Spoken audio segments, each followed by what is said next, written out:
Hey, welcome to Horsehead Bookends for another Gaming Friday. Today we are playing Lord of the Rings Duel for Middle-earth.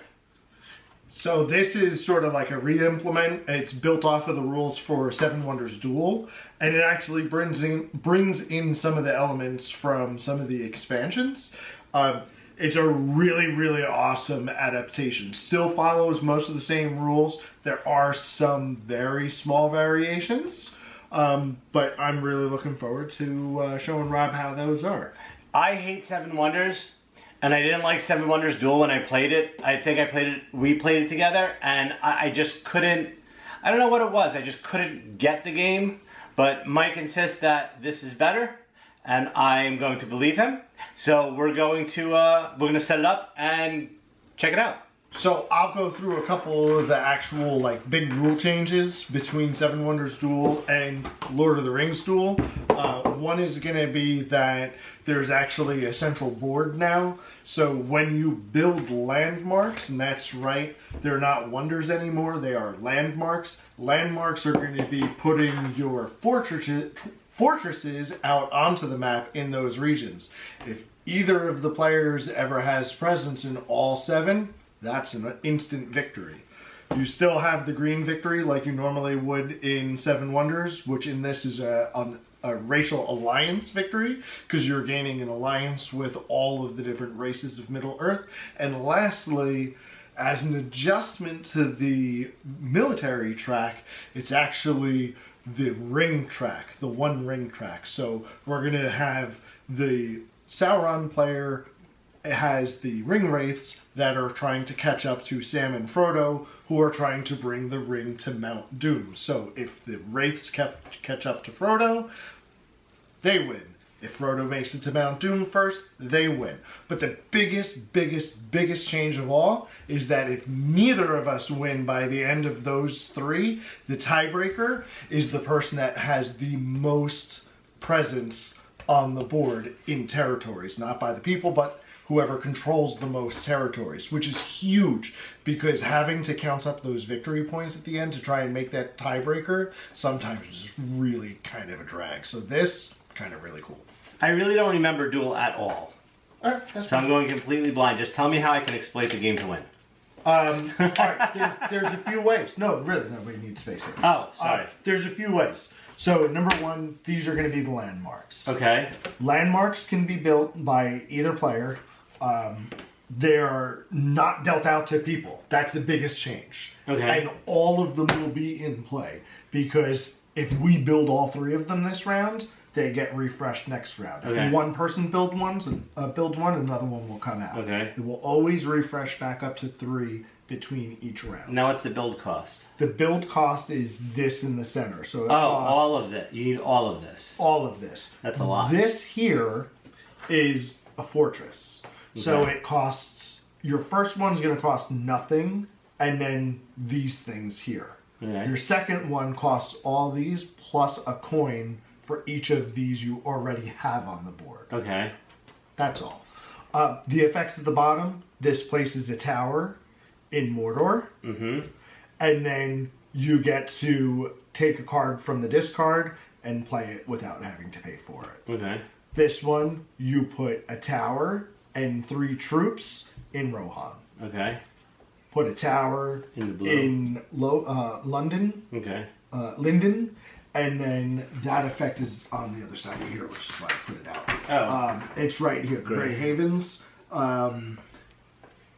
Take the top 2 tokens of any race and reveal them. Choose one to place in front of you. Put the second token face down on top of the stack. So the race tokens are going to be here. These are the Ents. The abilities on all of them are on the other side. Oh, okay, cool. Now, the Ents and the Wizards are one-time effects, and then that's it. Okay. The dwarves, men, elves, hobbits, humans. Hobbits, they are ongoing effects every time you do something. They're conditional. Like for this one, every time you play a red card, you get to play one of your troops into any region on the map. Okay. And why do you want troops on the map? If you have... Alright, so we're each going to start with 2 troops Okay. So if I'm playing, or I'll be the bad guys. You could be the good guys, unless you want to be the bad guys. I don't know what the difference is. Nothing really at the Okay. start. The Sauron player starts with 2 coins. The Fellowship starts with 3. The Sauron player goes first. Okay. And that's it. Men. No. Yeah, I think that's men, hobbits. And then my favorite piece of all. The track to Mount Doom. Okay. And here is Frodo and Sam. And there's the Ring Wraith. So That's pretty cool. every time if you're the Fellowship, when you buy one of these cards, that would cost a coin. Mm-hmm. Anytime you get a ring like this, Yeah. the whole thing slides 1. Okay. Anytime the Mordor player gets 1, they move 1. So I want to get to Mount Doom. Correct. And this just wants to get to there. Okay. And that's the biggest difference. Because in Seven Wonders Duel, it was 1 track, but this piece just kept going up and down, up and down. So you might get closer to your victory, but that meant I was so far away from my victory that it didn't even matter for me to play on this side. Okay. Whereas on this now, it's not a tug of war, it's a race, because either the Nazgul are catching up to Sam and Frodo, or Sam and Frodo are getting close enough to Mordor to either destroy the ring, or just keep them at bay far enough. Okay. Okay? So, we'll go back and forth. You take a card, it goes in front of you, you play it in like stacks by color order. Okay. Okay. Gray banners Mm-hmm. are resource production. These Okay. produce skills. Okay. Greens are races. Mm-hmm. Once you get one, that means you have an alliance. But does this mean you need to pay a book to do that? Correct. Okay. Or a single coin Okay. if you don't produce the book. Okay. This one's free. Oh, and there's symbols in the corner, and I'll explain it in a second. Mhm. This one's free. When you do it, you place 1 troop either in Arnor or in Lindon. You Okay. have to choose one or the other. Okay. Okay. These just get you coins. Is there another type of card? I don't think so. There's purple cards that are only in Chapter 3, and those are going to be all about moving troops around up here. So why do I want troops up there? So there's 3 win conditions. I know. What do you have to have troops and everything, or you have to Yes. have castles and everything? The tower. Presence everywhere. Oh, just presents Just everywhere. presence everywhere. So having a castle has presence. Mhm. So the Mordor player starts with a castle and 2 orcs in Mordor. Okay. And the other player starts with them in Arnor. Towers can only get destroyed with certain cards. Okay. Or see, like, there's one here and there's one here. So Yeah. when Sam and Frodo get to here, I can destroy a tower. you would destroy a tower. Do I have to have a presence in there to destroy a tower, or do I No. destroy any tower? Destroy any tower on Right. the board. Now, Right. here's how combat works. Let's say I bought that card. Let's say I ended up with a guy here and here, Yeah. and then you had something that allowed you to place 2 troops out in Mhm. Rohan. These 2 troops would go out, and then we'd each remove 1 until only 1 player's person remains. That's Okay. it. That's it. That's simple. Got it. Towers never disappear in that sense, Mhm. and they don't trigger anything. So Okay. if that had nothing and I put that there, no, doesn't matter. Okay. Doesn't matter. But the fortress takes precedent over having control over it. So Okay. if I had 7 and you had 7, but I you read had the more most towers, Okay. you'd win. Okay. Right? Those guys are off the board. And that just goes off the board. There you go. Well, they. Oh no, you have 2 orcs. Don't you have 2 orcs Yeah, in they Mordor? gotta go down. Okay, Mordor. sorry. So, who do you So- want to play as? I'll be the I guess the goody goodies. You'll be the goody goodies. Okay, that's yours.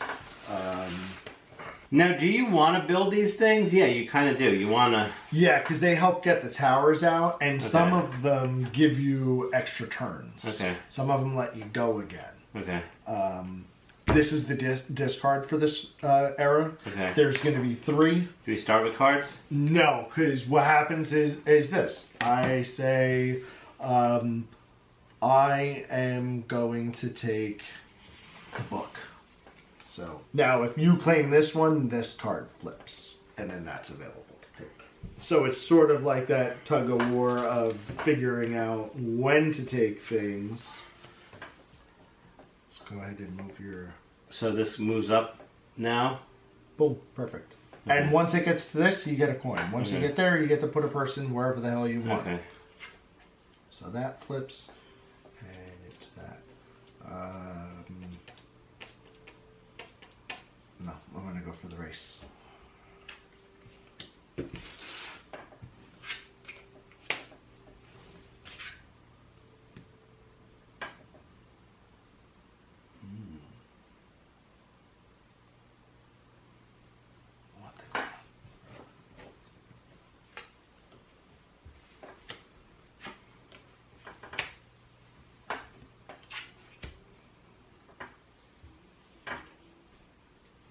Oh.